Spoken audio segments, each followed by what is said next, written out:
Until recently, I was the proud owner of an antique cast iron sack barrow.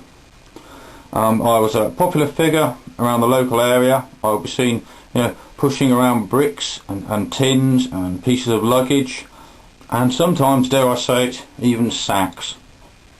But my main source of income was actually ferrying Mr. Terry Wogan around from his sick bed to the toilet and back, down to the off licence and the bookies, and of course on a Friday down the high street to the Thai massage parlour. This was the highlight of our week. Sometimes I would take him for a spin around the park on the way there, and we would feed the ducks, usually to other animals, stray dogs. And whilst Mr. Wogan was at his leisure, I would stand outside the gentleman's retreat, and one of the girls, all lovely girls, all of them, one of the girls would bring me a cold drink.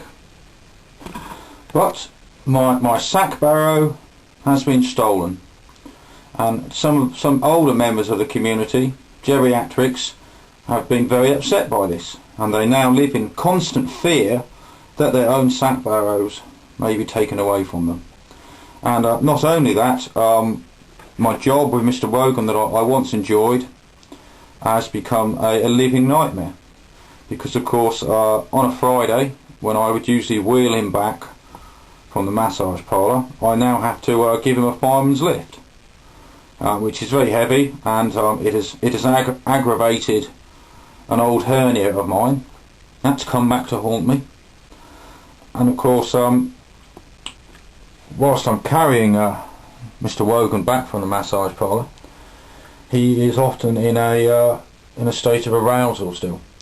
So I've got this sort of thing sticking in my shoulder. It's not worth the money, really. Mr. Wogan's condition has worsened. It's knocked him for six, having to be carried everywhere by me. I try to keep his spirits up by singing his favourite hymn to him, "Onward Christian Soldiers," and I'm accompanied by one of the children who plays the squeeze box.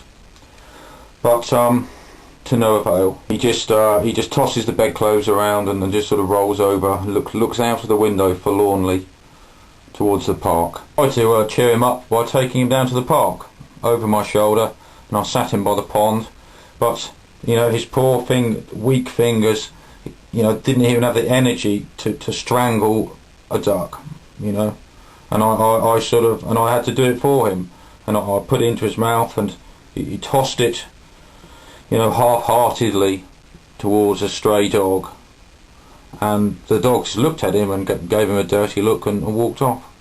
Sometimes he will sit and watch television for 12 hours, but we're talking 12 hours of Walker Texas Ranger, and he's convinced that Chuck Norris is real, that he exists. And whenever I say to him, Mr. Wogan, Chuck Norris is a fictional character, he flies into a rage, and he gets out his notebook. He's got this notebook, and he lists where he's seen him in the local area sightings, and it'd be more believable, but most of the sightings are in the deli section in Tesco's, and he always seems to think that Chuck's in there buying some sort of chicken satay sticks, and it's just he's deluding himself.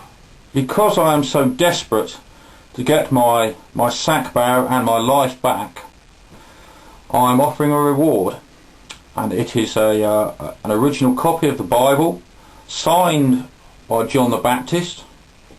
It is a bit damp around the edges, but we put it on a radiator, it should come good, and a crisp, brand new £1 note.